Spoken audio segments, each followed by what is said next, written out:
안녕하세요. 커피앤톡입니다. 오늘도 와주셔서 감사드리고요. 바로 사연 읽어보겠습니다. 안녕하세요. 저는 이곳에서 종종 사연을 듣는 여자입니다. 아들 둘을 장성하게 키우고 손자까지 있는 누가 봐도 할머니이지만 져버리는 단풍을 바라보면 아직도 가슴이 설레네요. 어릴 적에 단풍이 물들 즈음이면 친정아버지 손을 잡고 산으로 밤을 주우러 다니던 기억이 새록새록 나거든요. 지금은 돌아가신 지 한참 되었지만 그 따뜻하고 굵은 아버지의 손이 그립네요. 저는 젊어서 일찍이 남동생들 공부시킨다고 사회로 뛰어들어서 안 해본 일이 없는 것 같습니다. 식모살이부터 식당에서 설거지며 공장일 등등 체력이 좋을 때는 밤낮으로 일하면서 지냈었죠. 그나마도 감사하면서 일을 했던 게 배운 것이 없어서 저를 써주는 곳이 많지는 않았거든요. 그래도 가족들을 위해서 내가 열심히 살아야지 하는 생각이었답니다. 그렇게 시간은 흐르고 저에게도 결혼을 할 시기가 찾아왔어요. 오며 가며 알고 지내던 언니의 소개로 어떤 남자를 만나보게 되었는데 싱크대 공장에서 일을 하는 사람이었어요. 마른 체구에 키만 멀대같이 큰 그 남자와 그렇게 처음으로 연애 같지도 않은 연애를 해보게 되었죠. 워낙 무뚝뚝하고 말이 없는 사람이라 먼저 말 거는 것도 마음이 편하지는 않았어요. 그런데 은근히 다정한 구석이 있더라고요. 집까지 가는 길이 위험하다며 말없이 발을 따주기도 하고 우산을 가져오지 않고 출근을 했던 날 갑자기 비가 오면 제가 일하는 곳으로 우산을 들고 오는 세심한 모습이 있었어요. 그런 다정함에서 저도 서서히 마음의 문을 열어갔었죠. 저는 그 남자와 자연스럽게 결혼까지 이어지게 되었어요. 요즘은 프로포즈니 뭐니 풍선도 날리고 요란스럽게 하지만 저희 때는 그런 게 어디 있겠어요. 그냥 물 흘러가듯이 결혼까지 흘러갔답니다. 결혼하고 나서 한 1년 만에 첫째가 태어났어요. 워낙 아이를 바라고 있던 와중에 찾아온 터라 얼마나 귀하게 여겨졌는지 몰라요. 아주 떡두꺼비 같은 아들이었죠. 첫째가 태어나고 얼마 지나지 않아서 남편은 작은 싱크대 공장을 하나 차렸어요. 그동안 공장에서 일했던 것을 기반으로 차곡차곡 준비해뒀거든요. 작은 단칸방에 살면서도 조금만 더 열심히 살면 우리도 남들처럼 번듯하게 살 수 있을 거라는 희망 같은 것들이 있었기에 힘든 시간도 견딜 수 있었답니다. 당신 이제 사모님이야. 나도 사장이고. 우리 여기서 정말 한번 잘해보자. 전부 당신이 열심히 해주신 덕이에요. 제가 한 게 뭐가 있겠어요? 엄청나게 많이 벌고 부유한 삶은 아니었지만 그래도 남편 덕분에 남 부끄럽지 않은 인생을 살 수 있었어요. 단칸방에서 살던 것도 정리를 하고 조금 더 넓은 집으로 이사를 갔을 때 둘째 아들이 제 품으로 와주었어요. 저도 남들처럼 딱 남들만큼의 삶을 살게 된 거였어요. 아들들에게 한없이 부족한 게 많은 부모였지만 저희 네 식구 참 단란하게 잘 살았어요. 무던히 성실하게 살아왔지만 저희 집에도 큰 위기가 찾아오게 되었답니다. 첫째 녀석이 대학을 가야 했던 나이에 남편의 싱크대 공장이 처음으로 휘청거리면서 가게가 무너지는 경험을 했었거든요.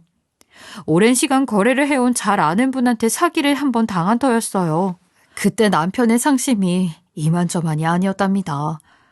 그렇지만 그 힘들었던 시간들은 견딜 수 있었던 건 역시나 가족들이었어요.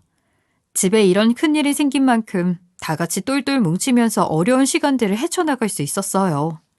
저 또한 다시 사회로 뛰어들어서 청소며 설거지며 닥치는 대로 일을 했었죠. 하지만 남편에 대한 원망이나 질책 같은 건 해본 적이 없어요.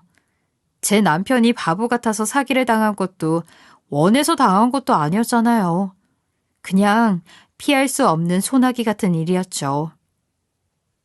내가 당신 고생시키지 않겠다고 그렇게 아등바등했던 건데 일이 이렇게 돼서 너무 미안해. 여보, 살면서 힘든 일 한 번 겪지 않은 사람이 얼마나 되겠어요. 그리고 어떻게 그게 당신 탓이에요? 저는 한순간도 그런 생각 해본 적이 없어요. 우리 다시 일어나는 건 금방이니 너무 힘들어하지 말아요. 맞아요, 아빠. 아빠가 이렇게 축 처져 있으면 저희가 마음이 너무 불편하잖아요. 아들 녀석들이 그래도 잘 커준 덕을 저 때 많이 봤었네요. 다른 집 애들은 사춘기에 뭐에 예민할 때였는데도 힘들어하는 아빠의 곁을 지켜준 건 두 아들이었답니다. 사정이 이렇다 보니 엄마 아빠에게 부담을 주고 싶지 않았던 첫째는 곧장 취업을 해서 돈을 벌더라고요. 그리고 이내 몇 년 후엔 돌연 유학을 가겠다고 하더니 배낭 하나 싸들고 호주로 가버렸답니다. 힘들게 일을 하는 와중에도 자기의 꿈을 찾은 녀석이 대단하게 느껴지기도 했어요. 아들이 유학을 간다고 하는데 뭐 하나 해준 것 없어서 마음이 참 아렸던 기억이 납니다. 둘째 녀석이 대학을 갈 때도 사정이 여의치 않은 건 마찬가지였어요. 결국 두 아들 모두 대학까지 공부를 시키지는 못했는데 그 생각을 하면 애들한테 해준 게 없는 부모인 것 같아서 마음이 착잡해요. 그 일이 있는 후로 싱크대 공장을 아예 접게 되었어요. 공장을 다시 일으킬 여력이 되지는 못했죠. 그 대신 동네에 작게 과일 가게를 하나 차려서 지냈답니다. 아들들도 각자 먹고 살 길 찾아서 떠났고 우리끼리만 조그맣게 먹고 살자는 생각이었죠. 과일 가게를 운영하면서 나름대로 삶의 안정을 다시 찾아서 지내고 있었는데 저희 집에 공장 부도만큼이나 큰 풍파가 있었어요. 남편에게 어느 날 갑자기 암이라는 소리 없는 녀석이 찾아온 거였어요. 한평생 처자식들 먹여 살리겠다고 아등바등 살아온 대가가 이렇다니 인생이 참 허망하다는 생각뿐이었죠. 남다른 삶의 의지로 열심히 치료를 받았지만 결국엔 떠나보내야만 했답니다. 남편을 보내고 나서 사는 게 무엇인지에 대한 생각들을 참 많이도 했어요. 그렇게 남편을 먼저 보내고 아들들도 모두 출가하여 지금은 혼자 지내고 있어요. 우리 장남은 재작년에 유학에서 만난 여자와 결혼 후 이민을 가서 그곳에 터를 잡고 잘 살고 있어요. 큰애가 결혼하는 것을 남편이 봤으면 얼마나 좋았을까 하는 생각에 결혼식 날에도 참 많이 울었네요. 비어있는 혼주석이 그렇게나 크게 느껴질 수가 없었어요. 큰아들이 사무치게 보고 싶은 날들도 많지만 무소식이 희소식이라는 생각으로 지내고 있답니다. 워낙 생활력도 강하고 책임감도 있는 아이라 지구 어디에 떨어뜨려 놔도 잘 살 수 있다고 믿기 때문이에요. 장남과 달리 우리 둘째는 결혼 생각이 있기는 한 건지 항상 걱정되는 마음이 있었답니다. 정년기를 넘어도 한참 넘은 나이였는데 언제쯤 짝을 만나서 자리 잡고 살려나 싶었죠. 하지만 저는 다른 엄마들처럼 결혼을 체근한다거나 하지는 않는 편이었어요. 요즘 같은 세상에 혼자 살면 뭐 어떤가 하는 마음도 있었거든요. 또 둘째 녀석은 이제 막 시작하는 회사에서 개발자 일을 하고 있는데 그것도 나라에서 지원을 받아서 혼자 공부를 하여 얻은 자리였어요. 제가 뭐 하나 해준 게 없는데도 저렇게나 먹고 살 길을 잘 찾아가더라고요.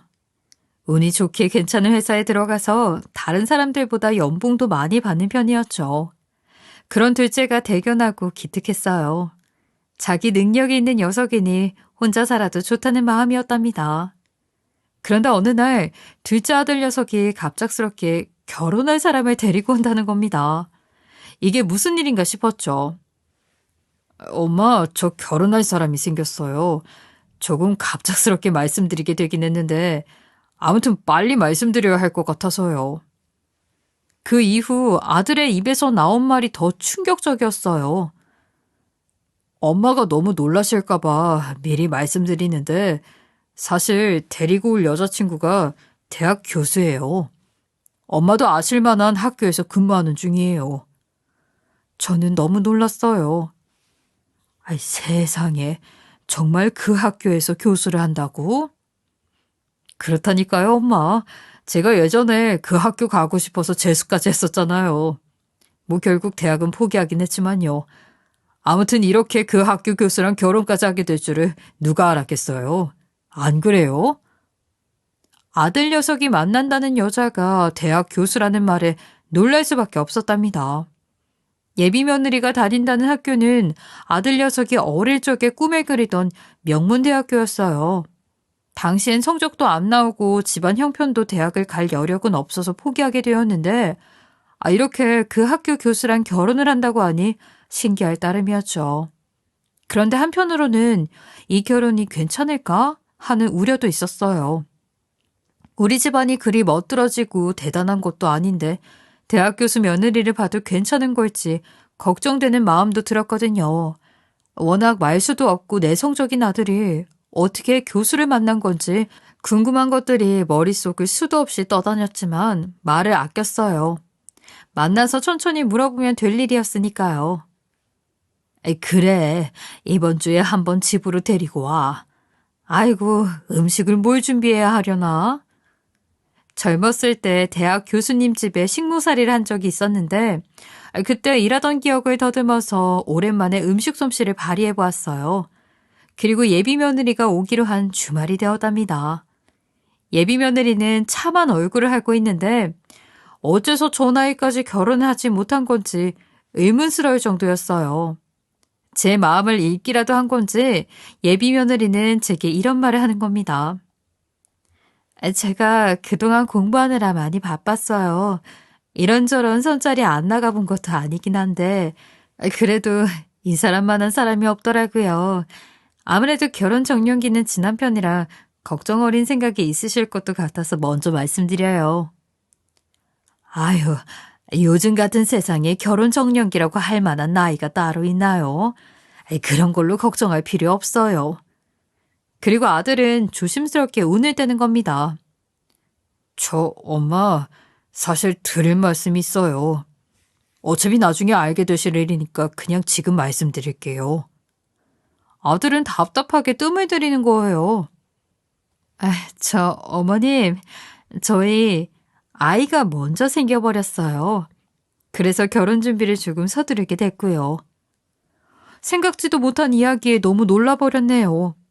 예비 며느리가 놀라지 않게 하려고 애써 침착하게 말을 이어나갔어요. 그래? 둘 다 많이 놀랐겠네. 그런데 너무 잘된 일인 것 같다. 나이도 이제 꽉 찼으니 지금 준비해도 늦은 감이 있긴 하잖아. 요즘은 애가 혼수라더니 축복이네. 엄마가 요 며칠 꿈자리가 좋더라니. 오늘 좋은 소식 들으려고 그랬나 보다. 제 이야기에 두 사람은 배시시 웃더라고요. 저 녀석한테 이런 귀여운 구석이 있기도 하네 싶어서 웃음이 나오더군요. 상황이 상황인지라 결혼식까지 급박하게 진행이 되었답니다.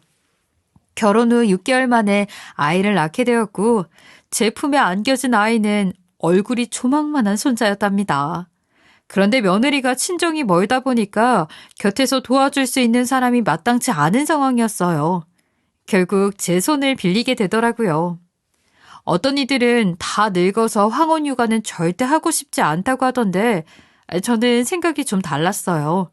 아들들 한참 자랄 때 제가 먹고 사는 것에 급해서 해준 것도 없고 또 큰아들네 손주들은 멀리 있어서 뭘 해주고 싶어도 그럴 수 없다 보니 작은 아들 애라도 챙겨주고 싶은 마음이 컸거든요. 주변에 젊은 부부들 보면 애 키우랴 밖에서 일하랴 정말 몸이 10개여도 부족할 것 같아 보이는데 뭐라도 도움이 되어줄 수 있어서 오히려 행복한 기분이었어요. 엄마한테 절대 부탁하지 않으려고 했는데 죄송해요. 너 그런 말 할 것 없어. 엄마인데 죄송하긴 뭐가 죄송해. 아니에요, 어머님. 저희 힘으로 해야 하는 게 많은 건데 지금은 상황이 좀 여의치 못해서요. 커가는 손주를 보면서 나름의 행복도 많이 느끼는 편이었어요. 제 손을 많이 타고 자라서 그런지 어쩔 때는 자기 엄마보다도 저를 더 따르는 면도 있었답니다. 참 속물처럼 느껴질 수도 있긴 하지만 친구들에게 명문대학 교수 며느리 이야기를 하게 되면 어깨에 힘이 들어가는 것이 괜히 제가 교수라도 된 것 같은 기분이 들기도 했어요. 그만큼 작은 아들의 혼사는 저에게 느껴보지 못했던 것들을 느끼게 해주었죠. 그 이후에도 작은 손주는 제 손을 많이 타면서 자랐어요. 낮에는 과일 가게 일을 하고 아들네가 퇴근하기 전까지는 제가 손주를 맡아주는 시기였죠. 며느리는 아이 문제에 있어서만큼은 다소 예민한 편이었어요. 아무래도 집에서 좋은 것들을 많이 받으며 자랐으니 자기 아들에게도 좋은 것만 해주고 싶었을 겁니다. 어머니, 이유식 이런 식으로 하시면 애가 잘 먹질 못해요. 다음에 이런 건 하지 말아주세요. 제가 지난번에도 말씀드린 것 같은데. 그래 미안하다. 내가 주의한다는 게 요즘 정신이 없어서 깜빡했구나. 저의 실수에 대해 그냥 넘어가는 법이 없는 깐깐한 며느리였어요. 하지만 그만큼 야무지고 똑똑하니까 그런 거라고 생각하고 제 실수에 대해서는 바로바로 미안하다고 하는 편이었죠. 시간이 흘러서 손주가 초등학교에 들어갔어요. 저는 2년 전에 과일 가게는 접게 되었고 지금은 거의 둘째네 살림을 도와주면서 생활비를 타쓰는 식으로 살고 있어요. 멀지 않은 거리에 살고 있어서 가능한 일들이었죠. 물론 아들 내외한테 생활비를 받고 지내긴 하는데 어쩔 때는 제가 이 집의 시어머니인지 식모인지 구분이 가지 않을 때도 있었어요. 특히나 제가 한 음식으로 타박을 할 때는 정말 어떻게 해야 할지 난감했어요. 한 번은 제 음식의 간이 너무 세다며 저를 타박하는 겁니다. 어머님, 음식 간이 왜 이렇게 세요? 애가 먹기엔 너무 자극적이잖아요. 아이고, 나도 나이를 먹긴 하나보다. 나이 들면서 간이 조금씩 세진다더니. 미안하다. 다음엔 좀 더 신경 써서 하마. 저도 모르게 며느리의 타박에 움츠러들고 사과를 하고 있더라고요. 그런데 며느리는 여기에 한술 더 떠서 무례하게 짝이 없는 소리를 하는 겁니다. 어머님, 근데 그거 아세요? 통계학적으로 학벌이 짧고 못 배운 사람들이나 저소득층 사람들은 짜게 먹는다고 하더라고요. 짠 게 얼마나 몸에 안 좋은데 이렇게 짜게 드실 거면 혼자 드시지. 왜 우리 아들 민철이까지 짜게 먹이시는 건데요? 다시는 음식 이렇게 만들지 마세요.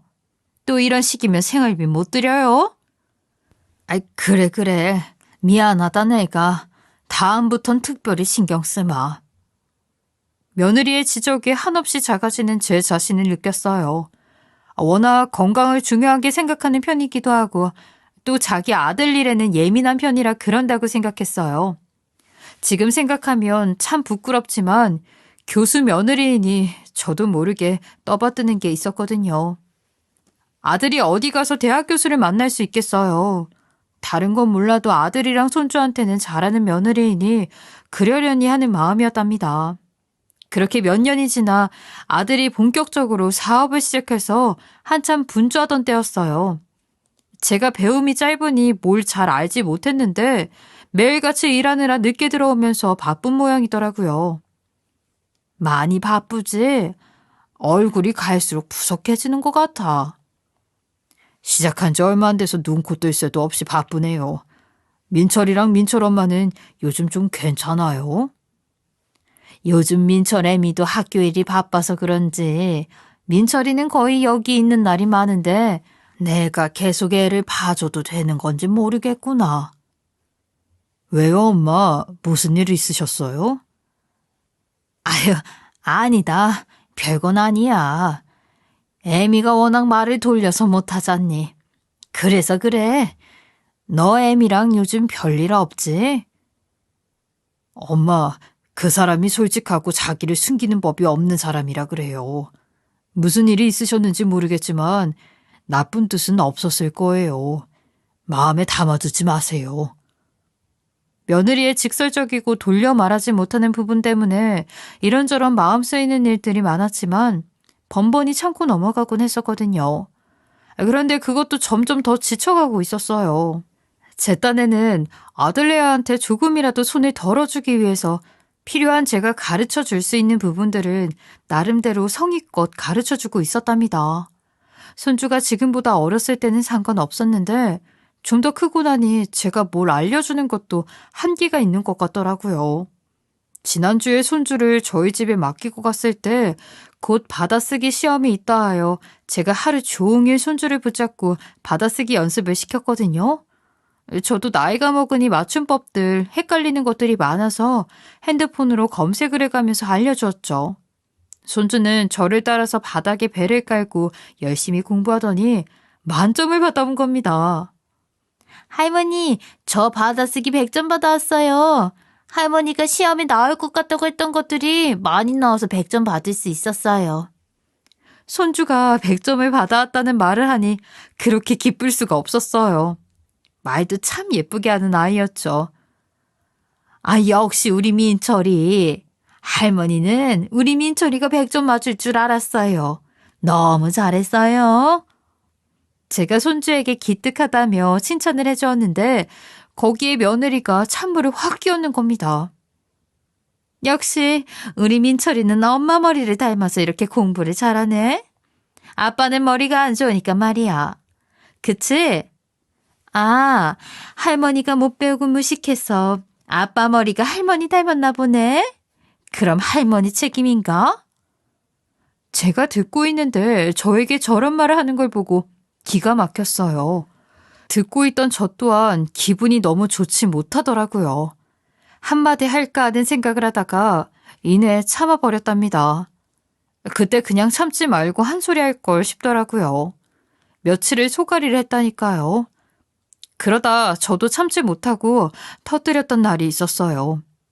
손주가 학교를 마치고 제게 숙제를 도와달라 하여 도와주고 있었는데 퇴근하고 아이를 데려온 며느리가 그 장면을 보고는 아주 박장대소를 하며 비웃는 겁니다. 아니, 지금 뭐 하시는 거세요? 지금 누가 누굴 가르치는 거예요? 초등학교도 제대로 졸업 못하신 분이 감히 우리 아들 민철이를 가르친다고요? 진짜 너무 황당해서 지나가는 개가 없겠네요. 엄마, 할머니가 엄청 친절하게 잘 알려주시는데 왜 그래? 엄마가 말했지? 누구한테 뭘 배울 거면 좋은 학교를 나온 사람한테 배워야 하는 거라고. 저를 향한 도를 넘는 말을 하는데 그때는 정말 머리에서 김이 푹푹 나오더라고요. 참다 손주를 방에 보낸 후 며느리에게 한마디 하게 되었습니다. 아가, 너 아무리 그래도 그렇지. 애 앞에서 그런 식으로 말을 꼭 해야겠니? 네가 그런 식으로 말하면 애가 뭘 보고 배우겠어. 안 그래? 내가 못 배운 건 맞다만 이건 좀 아니지. 아, 그리고 지난번에는 민철애비 머리가 나쁘니 어쩌니 하더니만 민철애비가 뭐가 모자라서 너한테 그런 말을 들어야 하니? 북받치는 감정에 쏘아붙이듯 말을 했어요. 최소한 죄송하다는 말을 기대하고 한 말이었지만 돌아오는 대답은 더 뻔뻔스럽게 짝이 없었어요. 어머님, 지금 저 가르치세요? 아, 지금 누가 누구를 가르치는 건지 모르겠네요. 저 박사까지 한 사람이에요. 어머님한테 그런 말을 들을 사람이 아니라고요. 저는 듣다 너무 화가 나서 말했어요. 아, 그래 아가. 너 좋은 대학 나왔고 누구한테도 아쉬울 것 없는 사람이란 것도 잘 안다. 그런데 애 앞에서 나한테 그런 식으로 모욕을 주면 네가 속이 편할 일이니? 나는 배운 게 없으니 그렇다 쳐도 민철애비 욕보인 건 사과를 좀 듣고 싶구나. 걔는 태생이 머리가 좋은 편이고 똘똘한 아이인데 어떻게 애한테 아빠 이야기를 그렇게 할 수가 있니? 그런데 며느리는 너무 깜짝 놀랄 만한 이야기를 하는 겁니다. 어머님, 저도 지금 꾸역꾸역 참고 있는 거거든요. 그 이 말이에요. 당장에 사업 시작만 하면 성공할 것처럼 말만 번지르르 하게 하더니 지금 내내 이렇다 할 수입도 없이 제가 벌어온 돈으로만 지내고 있어요. 어머님이 받고 계시는 그 생활비도 전부 다 제가 벌어서 드리고 있는 거라고요. 그렇게 똑똑하다고 하는 아들이 지금 어떻게 지내는지 그 꼬라지를 한번 보세요. 가장이 가장 노릇도 못하고 있어서 같은 교수님들한테 창피해서 말도 못해요. 저는 뭐 보살인 줄 아세요? 며느리의 말에 저는 너무 놀랐어요. 매일같이 일에 매달려 지내길래 사업이 한참 성황리에 잘 이어지고 있는 줄만 알았거든요. 그런데 정작 며느리가 가장 노릇을 하고 있었다는 말을 하는데 놀랄 수밖에 없었답니다. 서름에 북받친 며느리는 이어서 말을 하더라고요. 저도 한창 나이에 여기저기서 맞선 제안도 많이 들어왔는데 민철이가 덜컥 생겨버려서 어쩔 수 없이 결혼한 거였어요. 그런데 저 지금 사는 걸 보세요. 이게 뭐예요? 정말 하루하루 짜증나고 죽을 맛이라고요. 아들이 워낙 말수가 적고 저에게 속내를 드러내지 않는 편이라 그런 사정이 있는 줄은 전혀 알지 못했어요. 며느리가 뭐 때문에 그렇게나 불만이 가득했던 건지 이해가 되는 기분도 들었어요. 하지만 그렇다고 해도 남편인 아들과 저에게 그런 식으로 욕보이는 것은 정말 아니잖아요. 저는 며느리에게 다시 따끔하게 혼을 내켰어요. 이 녀석이 워낙 나한테 말을 하질 않으니 나로서도 니들이 그런 일이 있을 줄은 전혀 몰랐다.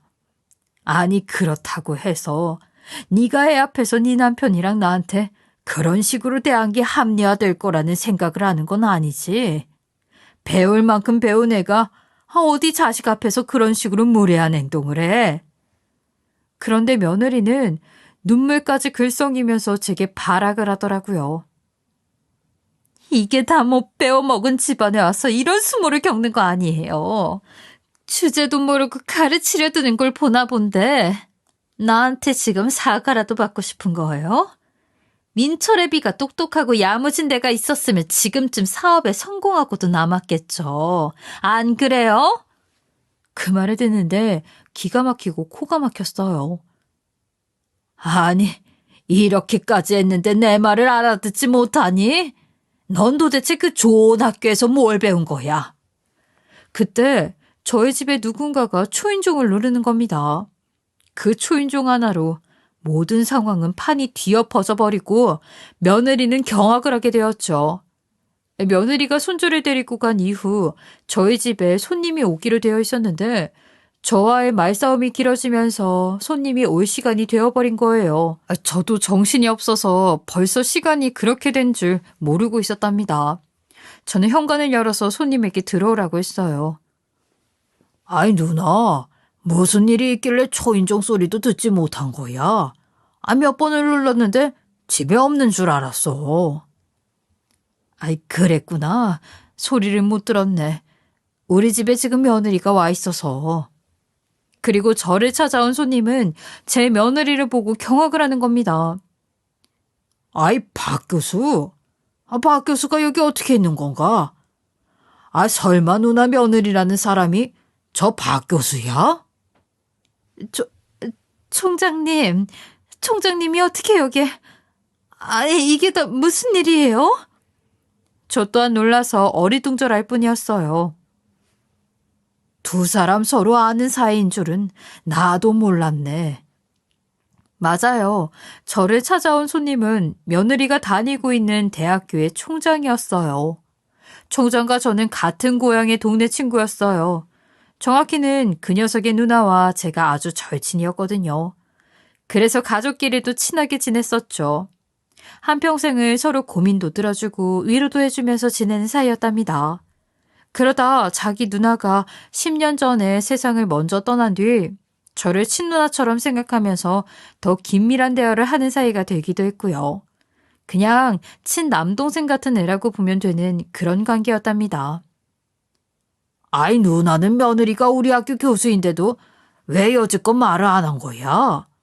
난 선생이라고 하길래 중고등학교에서 애들 가르치는 사람인 줄 알았지. 그럴 일도 없고 내가 그러지도 않겠지만 서로한테 불편한 청탁이라도 하게 되면 각자 입장 불편해지는 건 마찬가지 아니겠니? 굳이 이야기해서 좋을 건 없겠다 싶어서 말하지 않았어. 아가, 인사드리렴. 내 고향 친구야. 고향 친구? 아이고, 박 교수네 어머님이랑은 그냥 남매예요. 가족이지 뭐. 알고 지낸 것만 벌써 40년이 넘었는데 친구는 무슨 친구야? 동생이 너스레를 떨면서 이야기하는데 며느리의 표정은 이미 파랗게 질려서 아무 말도 하지 못하고 있었어요. 그동안 며느리를 봐오면서 그렇게 당황한 얼굴은 처음 보는 것 같았죠. 그러시군요, 총장님. 총장님을 여기서 뵐 거라고는 전혀 상상도 하지 못했네요. 며느리는 목소리까지 떨어가면서 많이 놀란 눈치였어요. 안 그래도 저에게 학벌이 어쩌고 배우지 못해서 어쩌고 하면서 그렇게나 팍팍 무시를 해댔었는데 자기한테 가장 높은 상사랑 남매 같은 사이라고 하니 놀라지 않을 수 없었겠죠. 저 같으면 그동안 제 언행이 너무 창피해서 쥐구멍에라도 숨고 싶은 기분이 들었을 것 같아요. 그런데 동생은 제게 이런 말을 하는 거예요. 이거 참 우연인지 운명인지. 안 그래도 학교 일 때문에 머리가 하도 복잡하고 답답해서 누나한테 속풀이나 좀 하러 왔는데 여기 박 교수가 있고 그러네. 박 교수도 많이 당황스럽죠? 동생이 하는 말을 들어보니 며느리한테 무슨 일이 있어도 단단히 있는 것 같아 보였어요. 너 학교에서 무슨 일이 있었길래 그러는 거야? 그동안은 별일 없이 잠잠했잖아. 이내 동생은 한숨을 깊게 내쉬더니 며느리를 한번 쳐다보고는 말을 이어갔어요. 박 교수, 자네 어머님이 보는 앞에서 내가 이렇게 말을 해도 되겠나? 총장님, 그게 무슨 말씀이세요? 며느리의 말에 동생의 표정은 급격하게 어두워졌어요. 화가 날 대로 난 얼굴이었어요. 박 교수는 나를 물러보는 건가? 아니면 학교가 우스운 건가? 누나, 박 교수가, 누나네 며느리가 연구비 명목으로 받은 돈을 피부샵이며 헤어샵이며 개인 미용 목적으로 사적 사용을 했는데 이걸 가족 입장에서는 어떻게 해결하는 게 좋을 것 같아 보여? 저는 동생의 말에 너무 놀라 경악을 금치 못했어요. 뭐? 우리 며느리가 정말 그런 짓을 했다는 거야? 총장님, 그걸 어떻게 알고 계신 거예요? 며느리는 바들바들 떨면서 말을 하더군요. 동생은 화가 잔뜩 나서 말을 이어갔어요. 박 교수, 내가 학교에서 일어나는 모든 일들에 대해 모를 거라고 생각하는 겐가? 내가 이 바닥에서 몇 년을 일했는지 뻔히 알면서 자네도 참 생각이 짧구만. 배울 만큼 배운 양반이 어떻게 그런 짓을 할 수가 있는 겐가?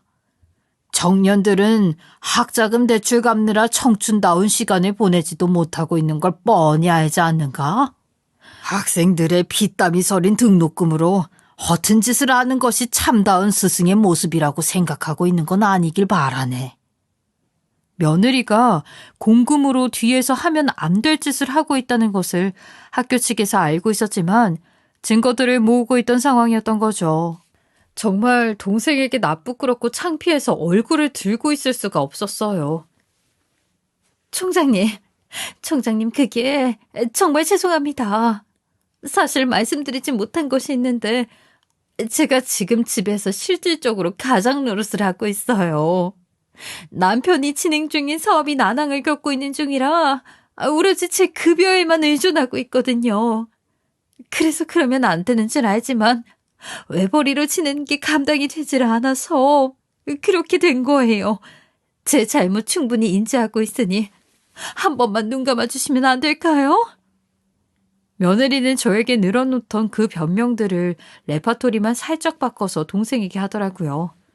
그 말을 듣고 너는 아직 사람 되려면 뭐라도 한참 멀었구나 하는 생각밖에 들지 않았어요. 아니나 다를까 동생 또한 같은 생각을 하고 있는 것 같더라고요. 박 교수는 지금 그 말을 본인 행동을 정당화할 수 있다는 생각으로 한 건가? 지금 당장 남편이 벌이가 좋지 못하면 두 사람이 그걸 알아서 해결해 나갈 문제이지 어떻게 공금 횡령을 정당화시켜달라는 식으로 말을 할 수 있는 건지 난 도무지 이해가 되질 않는구만. 동생은 고개를 가로저어가면서 이해가 되지 않는다는 표정을 지었어요. 그리고는 제게 묻더라고요.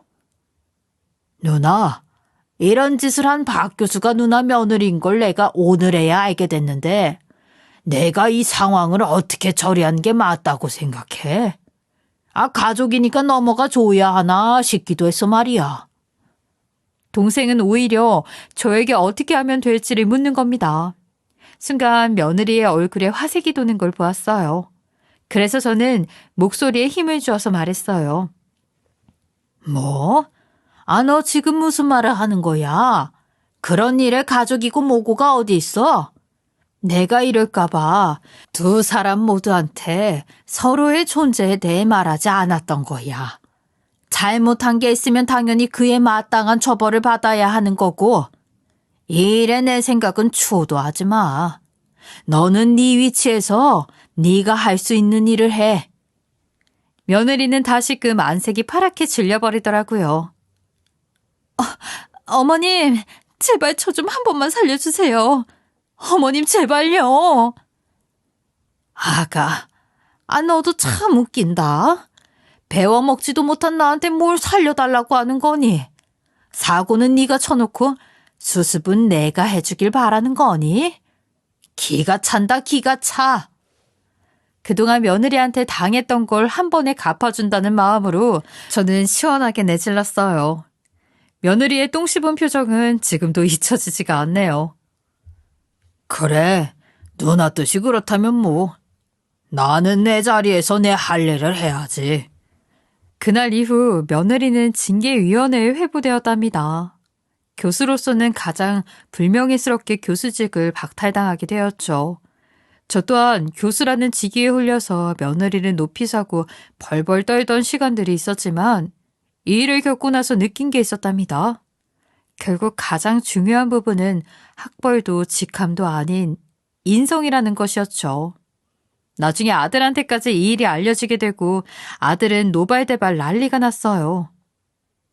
아이, 당신 아무리 그래도 그렇지. 정말 제정신이야? 어떻게 교수라는 사람이 공금으로 그런 짓을 아무렇지 않게 할 수가 있는 건데? 당신이 가장 노릇만 똑바로 했으면 이런 일이 없을 거 아니야? 뭐? 지금 말 다 했어? 그래, 그건 그렇다 쳐. 당신이 엄마한테 그동안 어떤 식으로 대했는지도 전부 들었어. 당신이 그러고도 사람이야? 어떻게 살아오신 분인지 뻔히 알면서도 어떻게 그런 말들을 할 수가 있는 건데. 그리고 당신 언제까지 그렇게 남탓만 할 거야? 당신이 허튼 짓 하는 바람에 교수직 박탈당한 것도 전부 다 내 탓이야? 당연히 며느리는 입이 10개여도 할 말이 없었죠. 아들은 화가 날 대로 나고 창피해서 같이 살 수가 없다면서 이혼을 한 해 만에 이야기하더라고요. 저는 아들에게도 네가 원하는 대로 하라고 말해줄 뿐이었어요. 결국 아들은 며느리에게 변할 수 있는 유예 기간을 주게 되었고 아들에게 생활비를 받아 쓰겠다는 합의하에 둘은 아직까지 잘 살고 있네요. 지금은 아들의 사업도 어느 정도 자리를 잡았지만 며느리는 여전히 생활비를 타서 생활하고 있어요. 교수 직함도 없는 마당에 사업하는 남편이랑도 틀어지면 정말 곤란한 상황이니 어쩔 도리가 없었을 겁니다. 며느리가 교수직을 박탈당하고 나서 동생은 다시 저를 찾아온 적이 있었어요. 그날 제게 이런 말을 하더군요. 그날 내가 누나한테 박 교수를 어떻게 하면 좋을지 물어봤던 거 생각나지? 생각나지. 그건 왜? 사실 아무 의미 없는 질문이었어. 누나가 내 며느리니 한 번만 봐달라고 할 사람도 아니고 말이야. 그동안 누나한테 어떻게 했을지가 딱 보이더라고. 그래서 큰 소리 한번 치라고 물어본 거야. 아이고, 너도 참. 그래, 너 눈치 하나는 어렸을 때부터 기가 막혔지. 그건 내가 잘 알지. 동생의 말에 저도 모르게 웃음이 팍 하고 터졌었네요. 그리고 며느리는 지금 학원을 전전하면서 중학교 학생들을 가르치는 일을 하고 있어요. 그나마 학교에서 쫓겨난 기록 때문에 한 곳에서 오래 지내지 못하는 모양이었어요. 한 번은 손주 녀석이 학교에서 시험을 잘 보고 와서 제게 달려와 안기며 말하는 겁니다. 할머니, 저 100점 맞아왔어요. 정말 멋있죠? 그리고 저는 며느리 들으라고 통쾌하게 한마디 했어요. 아이, 정말 100점이야? 세상에나. 이렇게 똑똑하고 멋있을 수가 있나. 이렇게 똑똑한 머리로 나중에 엄마처럼 못 빼먹은 짓을 하면 절대 안 된다. 알겠지? 얼마나 무식하면 직장에서 불법이나 저지르고 다니겠어. 그 말을 하는데 얼마나 통쾌하던지요. 며느리가 입도 뻥끗하지 못하고 얼버무리는데 속이 다 시원했답니다. 그 사건 이후로 며느리는 지금까지 제 앞에서 헛소리 한 번을 하지 않고 점잖게 지내고 있답니다. 자기도 그런 일들까지 겪은 마당에 지금까지 정신을 차리지 못하면 사람이겠어요? 요즘은 제 말 한마디에 바로 깨갱하면서 꼬리를 낮춰버립니다. 저는 그동안 아무리 사는 게 힘들고 버거워도 절대 다른 사람의 탓을 하면서 지내본 적은 없었던 것 같아요. 남편의 공장이 망했을 때도 그랬고요. 제 아들들에게도 그거 하나만큼은 잘 가르쳤었답니다. 살다 보니 학벌보다 중요한 것들이 이렇게나 많더라고요. 배운 거 없이 살아온 저의 신념이 이렇게 옳은 길이라고 보여주는 날도 오는 걸 보면서 느꼈죠. 이제는 다 늙어서 어딜 가도 할머니 소리를 듣는 나이가 되었지만 정말 별의별 일을 다 겪으며 살아온 것 같네요. 일교차가 심해져서 감기 걸리는 분들이 많더라고요. 제 이야기를 들어주신 모든 분들도 감기 조심하시고 언제나 신념을 지키며 살아가시길 바라겠습니다. 지금까지 커피앤톡이었습니다. 오늘도 끝까지 함께 해주셔서 감사하고요. 다음 영상으로 또 찾아뵙겠습니다.